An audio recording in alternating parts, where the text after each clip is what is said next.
Command? 140,000. Push the red. Doc, Steve, help me! Help me!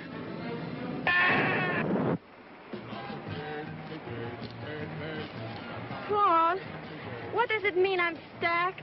Stacked?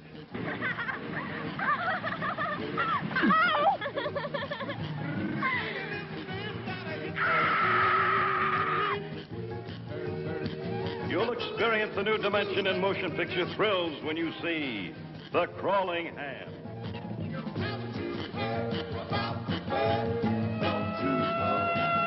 The Crawling Hand demands to live, commands you to see it.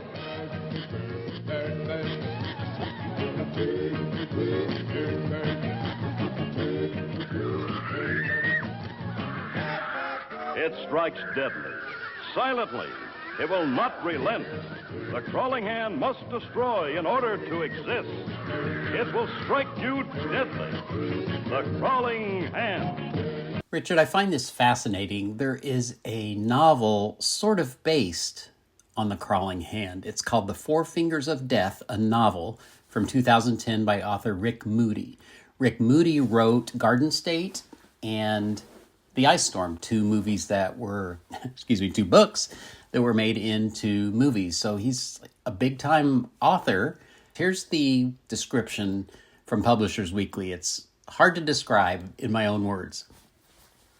No amount of familiarity with Moody's body of work will prepare a reader for this distressingly impertinent exercise in bafflement.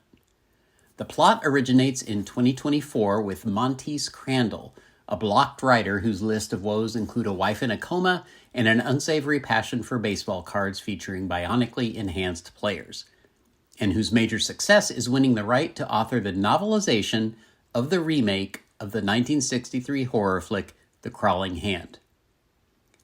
The novelization, then, basically is the book. First, we have the space diaries of Colonel Jed Richards, whose mission to Mars goes awry amid machete-wielding colonists, homoerotic encounters with fellow astronauts, and an insidious bacteria. Next, we're back on Earth, swept up in NASA's efforts to curtail the murderous swath of the mission's sole survivor, Colonel Richards' severed arm. All exceedingly annoying. To accuse Moody's book of inanity is like calling a B-movie's production values thrifty. The inanity is the point. So I thought I'd read a couple passages from the book. They kind of answer some questions that we had when watching the movie. First of all, why would Paul take the arm? Why would he want to go back to the beach and pick up the arm? And second, how exactly can a severed arm do the things that it does in this movie? He chased after the rustling with the beam of his flashlight, and that was when he saw something gory, red, and foul that seemed to have come down with the wreckage. And that was a severed human arm. An arm. A human arm. An awfully hairy arm. The arm of a really hairy guy. Some guy with really unflattering, bristly black hair up and down his arm. The arm was severed at the elbow, or just below, and a bit of bone protruded from the end, as if to remind Rafferty that there had once been even more at the other end of the thing. A pivotal and reckless idea then came to him rather suddenly, and that was the idea that he might take the arm before the military arrived. It would go well with some animal trophies he kept, for example, and it would be an indisputable conversation starter if, someday, he felt he could allow it out into the light. Maybe it was the chemical reagents talking, but he liked the idea of having the arm, having the souvenir. Or maybe the decision was much more primitive than this. Maybe it was just that the arm was so rich with implications. Maybe it somehow seduced him into caring for it. Whatever the particulars of this decision, Rafferty managed to wrap the arm in an old advertising circular from the Rio Blanco free paper and set it on the passenger seat in the cab of his truck.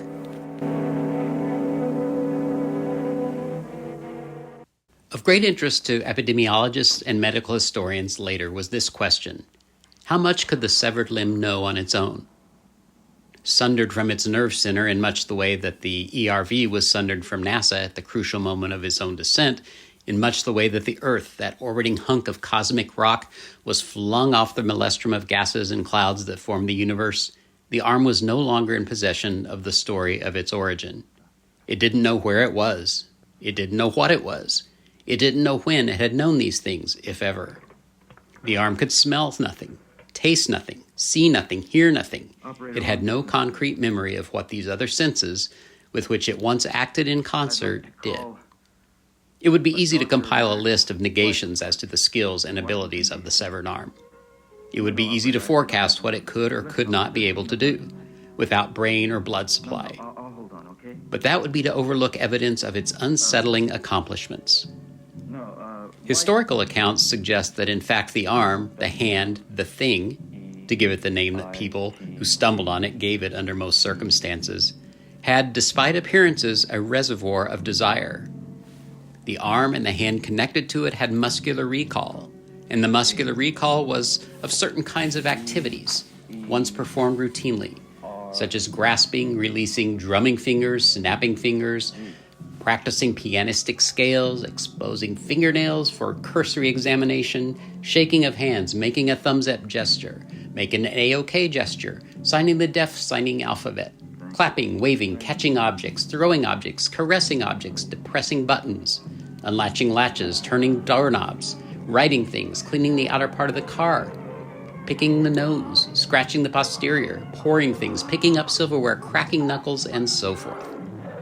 These muscle memories are too many and varied to list beyond this partial catalog, but they were still here, and the arm knew how to perform them. And more than knowing how to perform these muscle memories, the arm delighted in performing them. It lived, after a fashion, to perform them, especially now in the twilight of its being, and thus, whereas a conventionally severed arm, a severed arm in the limited bioethical atmosphere of the planet Earth, is known to do nothing at all. It may flop for a couple of seconds before coming to rest. The severed arm from Mars, the one infected with a certain pathogen, continued to experience its muscle memory, and experienced an almost frenzied need to act in the dreamy thrall of these memories. This is a kind of desire. The arm longed, that is, for its past, for a time of action when it had more opportunities. In an absence of stimulus, it began to run through many of its former activities, trying to find something, some way out, some other way of being. Anything but dormancy. People have said that the arm knew what it was doing when it began its destructive spree. But these people were and are wrong, because the arm was just an arm. And an arm, no matter how animated with a space-borne pathogen, cannot be a brain. And yet, despite its uncertainty about what it was doing, it still had an agenda. And that agenda involved making use of its range of motion in order to express its catalog of memories. Sometimes this longing was so intense, so excruciating, that it was intolerable for the arm. Or that is the theory. Other times, fresh from some recent activity, the arm, exhausted perhaps, rested, becoming to the casual eye a severed arm of the routine sort. Because the arm could not tell specifically what happened in most cases when it was left alone with various persons, it is impossible to recreate beyond reasonable doubt what took place in these instances. From caves and sewers come the slime people. To kill, kill, kill.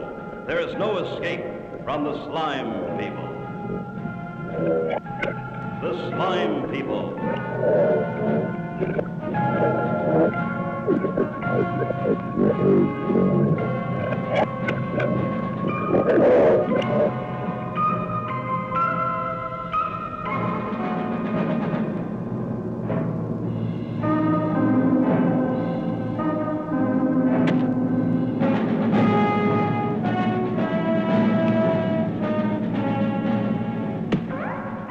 Nothing can stop the horror of the slime people.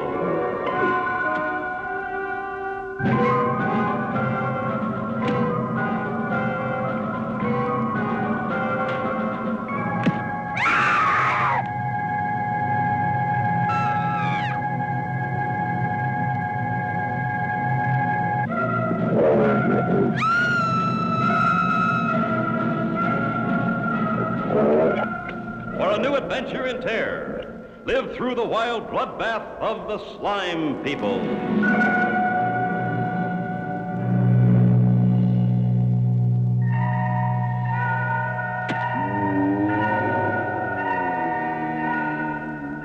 With lust they come, with vengeance and murder.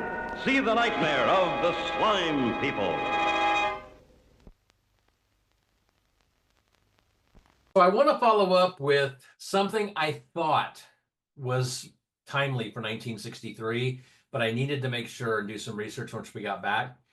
So, top television shows of 63, one of the new shows, or actually it wasn't new, but it was one of the top shows for the 63-64 television season, was Dr. Kildare, starring Richard Chamberlain.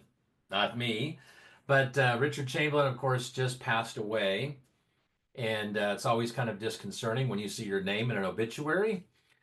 They kind of threw me on Sunday morning. I actually have to admit, I kind of forgot that Richard Chamberlain was still with us, and he was, what, I think 90. What I thought was really cool about Richard Chamberlain, I did not know, but was his connection to Elvira. Did you catch any of that? No. So Sam Irvin shared this. Richard Chamberlain and Elvira were actually really good friends. She was there for the final week of his life. She went out to Hawaii and was with him. Huh. How she met him when she was in his King Solomon's Mines movie or whatever he did back in the Alan Quartermain thing that he did back in the. She was on that movie. They met and have been friends for decades ever since. Wow, I did not know that. And what I thought was also interesting was that there was definitely more than one connection to Dr. Kildare with the movies. Robert Burton, who played Professor Galbraith, was also a guest star on Dr. Kildare. Judy Morton, who played his daughter Bonnie in the movie, she also appeared on Dr. Kildare. Richard Chamberlain, I don't think he really did any. I'm trying to do, am I missing something? You know, did he do any horror movies? Well, no, he did. Didn't he? Did a Bees movie in the 70s. Have you any idea, Doctor, of the consequences if I ask Washington for permission to shut down? Less disastrous than not shutting down. Look at all this. Don't you realize we supply power over a 500-mile area and purify the drinking water of 7 million people? Yes, sir, I do realize that. But I don't think you realize how critical this situation is. Dipped his toes in the genre, which I thought was kind of cool. So anyway, rest in peace, Richard Chamberlain. R.I.P. Richard Chamberlain, and thank goodness it's not you.